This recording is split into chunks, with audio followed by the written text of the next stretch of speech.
Hello friends, നമുക്ക് ചക്കമടൽ കൊണ്ട് തീയലുണ്ടാക്കാം.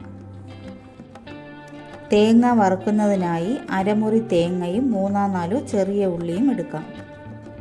തേങ്ങ മിക്സിയിൽ ഒന്ന് ക്രഷ് ചെയ്തെടുക്കാം, അപ്പോൾ വറുക്കാൻ എളുപ്പമായിരിക്കും. ഇനി അടുപ്പിൽ വച്ച് വറുത്തെടുക്കാം.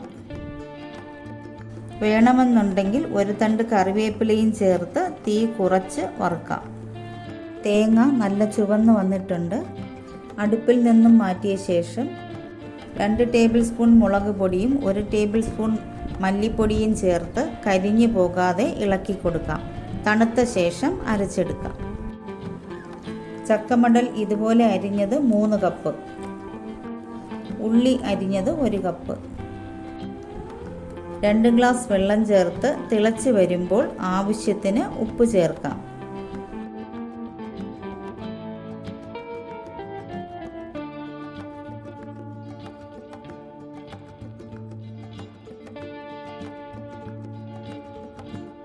അരപ്പ് ചേർത്ത് 3 ടേബിൾ സ്പൂൺ പുളിവെള്ളവും ചേർത്ത് തിളപ്പിക്കാം.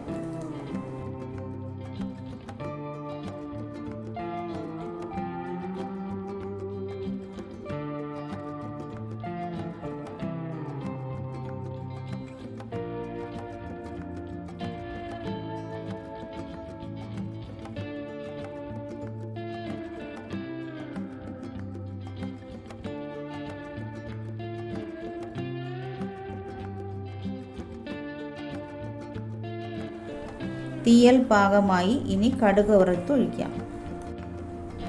രുചികരമായ ചക്കമടൽ കൊണ്ടുള്ള തീയൽ തയ്യാറായി. എല്ലാവരും ചക്ക കിട്ടുമ്പോൾ ഈ തീയൽ ഉണ്ടാക്കി നോക്കണേ. ഇഷ്ടമായാൽ ലൈക്കും ഷെയറും സബ്സ്ക്രൈബും ചെയ്യണേ.